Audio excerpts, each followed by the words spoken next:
अगर आपका सर घूम रहा है, साथ ही साथ आपको गर्दन में दर्द है, तो हाँ, ये चक्कर सर्वाइकल स्पॉन्डिलोसिस की वजह से आ सकती है। तो जानते हैं कि क्यों सर्वाइकल स्पॉन्डिलोसिस में चक्कर आती है और क्या इसका इलाज होता है। स्वागत है आपका मेरे चैनल पे ज़ेन स्पाइन हिंदी। मेरा नाम है डॉक्टर राकेश ठाके। मैं एक स्पाइन सर्जन के तौर पे मुंबई में काम कर रहा हूँ।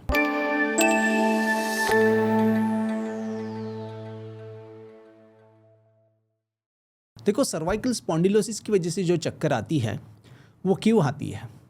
चक्कर आती है क्योंकि हमारे ब्रेन को जो सिग्नल मिल रहा है प्रोप्रियोसेप्शन का, प्रोप्रियोसेप्शन माने हमारी जॉइंट पोजीशन सेंस। जैसे आप समझो कि हम आंखें भी बंद करते हैं तो हमें पता चलता है कि हमारी व्रिस्ट कहाँ पे है, हमारा हाथ कहाँ पे है, क्योंकि एक जॉइंट में जो प्रोप्रियोसेप्शन के रिसेप्टर होते हैं वो हमारे ब्रेन तक सिग्नल भेजते हैं। तो सर्वाइकल स्पॉन्डिलोसिस में जो जॉइंट का वेयर एंड टेयर होता है उसकी वजह से जो भी सिग्नल्स हमारे ब्रेन तक जाते हैं उसकी वजह से चक्कर आ सकती है। साथ ही साथ जो डिस्क्स में वेयर एंड टेयर होता है उससे जो जर्क्स या जो इम्पैक्ट हमारे ब्रेन के नीचे बेस ऑफ द हेड में होता है उसकी वजह से भी चक्कर आ सकती है। पर चक्कर आने के कुछ और भी रीज़न हो सकते हैं, जैसे एथेरोस्क्लेरोसिस ऑफ वर्टिब्रल आर्टरीज, मतलब जो ब्रेन को ब्लड पहुंच रहा है अगर वो कम होता है तो उसकी वजह से भी चक्कर आ सकती है। पर साथ ही साथ अगर आपका जो बैलेंस करने का जो मिडल ईयर में जो apparatus होता है जिसको हम लेबिरिंथ बोलते हैं, अगर उसमें भी कुछ बिगाड़ आया है तो लेबिरिंथाइटिस जो होता है, जो कि कान का प्रॉब्लम है, तो वो प्रॉब्लम से भी चक्कर आ सकती है।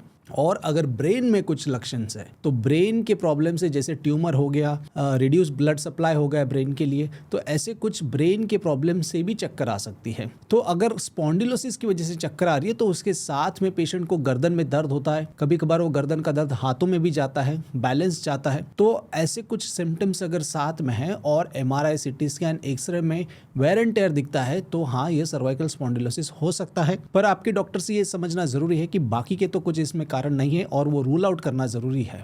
तो अगर आपको सर्वाइकल स्पॉन्डिलोसिस है तो इसका ट्रीटमेंट नॉन सर्जिकल होता है, मतलब ऑलमोस्ट ऑल केसेस में ये प्रॉब्लम बिना सर्जरी के ठीक होता है। चक्कर का जो प्रॉब्लम है वो, नेक पेन का जो ट्रीटमेंट होता है उसके लिए हम जो फिजियोथेरेपी करते हैं, मेडिसिन लेते हैं जिससे इन्फ्लेमेशन कम होता है। और अगर हम कुछ वीक्स तक बेल्ट का इस्तेमाल करते हैं ताकि मोशन थोड़ा रिड्यूस हो, इम्पैक्ट रिड्यूस हो, ऐसे सब जो ट्रीटमेंट मोडालिटीज़ है वो साथ में मिलाकर हम इस स्पॉन्डिलोसिस के प्रॉब्लम को कंट्रोल करने की वजह से चक्कर को भी कम कर सकते हैं। तो सर्वाइकल स्पॉन्डिलोसिस, हाँ, ये एक बिल्कुल ट्रीटेबल प्रॉब्लम है, बट इसमें टाइम लग सकता है ठीक होने में, क्योंकि सर्वाइकल स्पॉन्डिलोसिस एक वेयर एंड टेयर प्रॉब्लम है। तो ये कम्प्लीटली न्यूट्रल या पहले जैसे तो नहीं हो जाएगा, पर ये कंट्रोल हो सकता है और जब कंट्रोल होगा तो अपने आप चक्कर कम हो सकती है। तो ये हो गया सर्वाइकल स्पॉन्डिलोसिस का कारण और उसकी ट्रीटमेंट। आशा करता हूँ इस वीडियो से आपको कुछ महत्वपूर्ण जानकारी मिली होगी, और हाँ, तो प्लीज़ इसको लाइक और सब्सक्राइब करना ना भूलें। अगर आपको कुछ प्रॉब्लम्स या कन्फ्यूजन या